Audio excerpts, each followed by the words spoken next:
നമസ്കാരം. Raf talk ഫുട്ബോളിലേക്ക് അവർക്കും സ്വാഗതം. പ്രിയപ്പെട്ടവരെ, മാഞ്ചസ്റ്റർ യുണൈറ്റഡിൻ്റെ പരിശീലക സ്ഥാനത്ത് നിന്ന് റൂബൻ അമോറിമിനെ സാക്ക് ചെയ്തു എന്ന വാർത്ത കണ്ടപ്പോൾ ഒരു കാലഘട്ടത്തിൽ ഏറെ ആവേശത്തോടു കൂടി സർ അലക്സ് ഫെർഗൂസിൻ്റെ കാലഘട്ടത്തിൽ മാഞ്ചസ്റ്റർ യുണൈറ്റഡിനെ ഫോളോ ചെയ്ത ഒരു ആരാധകൻ എന്ന നിലയ്ക്ക് വല്ലാത്തൊരു നിരാശയാണ് തോന്നിയത്. എന്താ ഇപ്പോൾ സംഭവിച്ചുകൊണ്ടിരിക്കുന്നത്? സർ അലക്സ് ഫെർഗൂസിന് ശേഷം 10 കോച്ചുമാർ ഒരാൾ വെക്കും, അതിങ്ങനെ ഒരു ഉദ്ദേശിച്ച രൂപത്തിലേക്ക് പോകുന്നില്ല, അയാളെ സാക്ക് ചെയ്യും, അടുത്ത ആൾ വരും, ഇങ്ങനെ തുടരുന്നു. ഒരു പ്രൊജക്റ്റ് റീസെറ്റ് ചെയ്ത് പോകുന്നു എന്നല്ലാതെ ഏറെ ആവേശത്തോടു കൂടി പിന്തുണച്ച ഹൃദയത്തിലെത്തിയ ക്ലബിന് ആ പഴയ പ്രതാപത്തിലേക്ക് എത്താൻ പറ്റുന്നില്ലല്ലോ എന്ന് ഓർക്കുമ്പോൾ സങ്കടമാണ്. സാക്ഷാൽ ക്രിസ്ത്യാനോ റൊണാൾഡോയുടെ വളർച്ച കണ്ടത് ആ ടീമിലായിരുന്നു. അവിടെയാണ് റയാൻ ഗിഗ്സും പോൾ സ്കോൾസും വെയിൻ റൂണിയും ഒക്കെ നമ്മളെ അത്ഭുതപ്പെടുത്തിയ മാസ്മരിക പ്രകടനങ്ങൾ നടത്തിയത്. കാസ്പർ ഷ്മൈക്കലിൻ്റെ അച്ഛനെ നിങ്ങൾക്ക് ഓർമ്മയുണ്ടോ? പീറ്റർ ഷ്മൈക്കൽ. അദ്ദേഹം കാത്ത വല പിന്നെ എഡ്വിൻ വാണ്ടർ സാർ അതിമനോഹരമായിട്ട് കാത്തത്. വിടിച്ചും ഫെർഡിനാൻഡും ചേർന്ന് അങ്ങ് നിന്നാ പിന്നെ ആ സെൻറ്റർ ബാക്ക് കോട്ട പിടിക്കാൻ എതിർ ടീമിലെ സ്ട്രൈക്കർമാർ പാടുപെട്ടത്.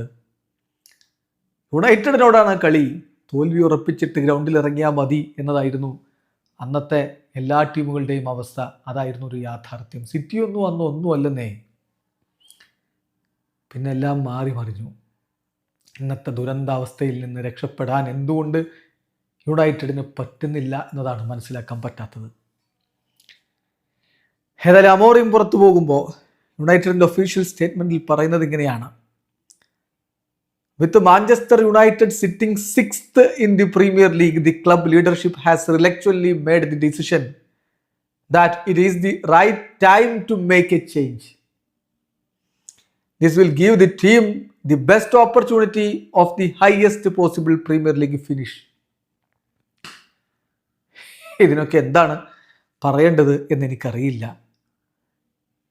കഴിഞ്ഞ ഗ്ലോബ് സോക്കർ അവാർഡിൽ, ഈ വർഷമല്ല അതിനു മുമ്പത്തെ ഗ്ലോബ് സോക്കർ അവാർഡിൽ ക്രിസ്ത്യാനോ പറഞ്ഞ് നിങ്ങൾ ഓർക്കുന്നുണ്ടാ? ഈ കൊടുങ്കാറ്റ് അവസാനിക്കും, സൂര്യൻ വീണ്ടും ഉയരും, the storm will finish and the sun will rise എന്ന് അന്ന് ക്രിസ്ത്യാനോ പറഞ്ഞു മാഞ്ചസ്റ്റർ യുണൈറ്റഡിനെ കുറിച്ച്. റൂബൻ അമോറിമിൻ്റെ കീഴിൽ യുണൈറ്റഡ് കാര്യങ്ങളെ മാറ്റിമറിക്കുമെന്ന പ്രതീക്ഷയിലാണ് അദ്ദേഹം പറഞ്ഞത്. ഇവിടെ ഒന്നും നടന്നില്ല. ടെൻഹാഗിൻ്റെ കാലഘട്ടത്തിൽ ക്രിസ്ത്യാനോ റൊണാൾഡോ പുറത്തു പോകുമ്പോൾ അന്ന് പറഞ്ഞ കാര്യമുണ്ട്, യുണൈറ്റഡിന് വേണ്ടത് തൊലിപ്പുറത്തെ ചികിത്സയല്ല, ഓപ്പൺ ഹാർട്ട് സർജറിയാണ് വേണ്ടത് എന്ന്. പക്ഷെ എന്തൊക്കെ ചെയ്ത് നോക്കിയിട്ടും നമ്മുടെ ആ പഴയ യുണൈറ്റഡ് അതേ രൂപത്തിലേക്ക് മടങ്ങി എത്തുന്നില്ലല്ലോ ക്രിസ്ത്യാനോ എന്നാണിപ്പോൾ ഓരോ പഴയ ആരാധകനും പറയാനുണ്ടാവുക. അല്ലാത്ത അവസ്ഥയാണെന്നേ. കഴിഞ്ഞ 10 കൊല്ലത്തിനിടയ്ക്ക് യുണൈറ്റഡ് 5 കോച്ചുമാരെയാണ് സാക്ക് ചെയ്തത്. ലൂയി വാൻ ഗാൽ 2016 അദ്ദേഹത്തെ സാക്ക് ചെയ്തപ്പോൾ ശരിക്കും പറഞ്ഞാൽ അത്ഭുതപ്പെട്ടു പോയി. വാൻഗാലിൻ്റെ കീഴിൽ യുണൈറ്റഡ് പതിയെ തിരിച്ചുവരവിൻ്റെ ലക്ഷണങ്ങൾ കാണിച്ചു തുടങ്ങിയ ശേഷമായിരുന്നു ആ സാക്കിങ്. പിന്നെ ഹോസെ മൊറീഞ്ഞോ 2018 ഡിസംബറിൽ അദ്ദേഹത്തെ സാക്ക് ചെയ്യുന്നു. ഒലെ ഗുണാർ സോൾഷ്യർ, പഴയ സോൾഷ്യറെ, നമ്മുടെ ഗോളടിക്കാരൻ സോൾഷ്യർ, ആ സോൾഷ്യറെ കോച്ചാക്കി വെച്ചു. പിന്നെ 2021 അദ്ദേഹത്തെ സാക്ക് ചെയ്തു, 2021 നവംബറിൽ. പിന്നെ ഇതാ കെട്ടിയിറക്കുന്നു അയാക്സിൽ നിന്ന് എറിക് ടെൻ ഹാഗിനെ. എന്തെന്ത് വിലയിരുത്തലായിരുന്നടോ അന്ന് ഇവിടുത്തെ പല കൊടികെട്ടിയ അനലിസ്റ്റുകളും നടത്തിയത്. അങ്ങ് വിശകലനങ്ങളോട് വിശകലനമായിരുന്നു. ടെൻ ഹാഗിന്റെ ടാക്ടിക്കൽ എബിലിറ്റി, അദ്ദേഹത്തിന്റെ ടാക്ടിക്കൽ മാസ്റ്റർ ബ്രെയിൻ എന്നൊക്കെ പറഞ്ഞുകൊണ്ട്. പക്ഷെ അവരൊക്കെ മറന്നൊരു കാര്യമുണ്ട്, അയാക്സ് അല്ല മാഞ്ചസ്റ്റർ യുണൈറ്റഡ്, എറഡിവിസി അല്ല ഇംഗ്ലീഷ് പ്രീമിയർ ലീഗ്. ശരിക്കും കൊണ്ടല്ലോ അനാലിസ്റ്റുകളൊക്കെ.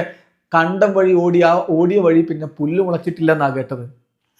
പിന്നെ എറിക് ടെൻ ഹാഗിനെ ഒക്ടോബർ 2024 സാക്ക് ചെയ്ത് വിട്ടു. അതിനുശേഷം റൂബൻ അമോറിം എന്തെന്ത് അംബീഷൻസുമായിട്ട് വന്ന ഒരാളാ.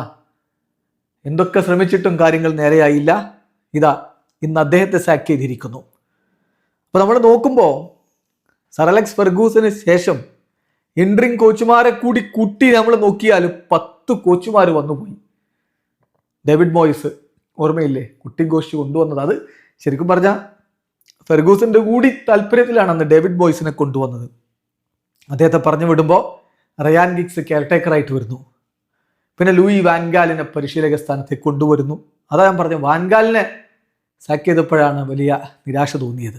പിന്നെ ഹൊസെ മൊറീഞ്ഞോ വന്നു, ഒലെ ഗുണാർ സോൾഷർ വന്നു, മൈക്കൽ കാരിക്ക് കെയർടേക്കറായിട്ട് വന്നു, റാൽഫ് റാഗ്നിക്കിനെ ആ സീസൺ കംപ്ലീറ്റ് ചെയ്യാൻ വേണ്ടി ഇൻട്രീം മാനേജറായിട്ട് കൊണ്ടുവന്നു, എറിക് ടെൻ ഹാഗിനെ പിന്നെ കൊണ്ടുവന്നു. സാക്ക് ചെയ്യുമ്പോൾ റൂഡ് വാൻ നെസൽറൂയി ഇൻട്രീം മാനേജറാക്കി.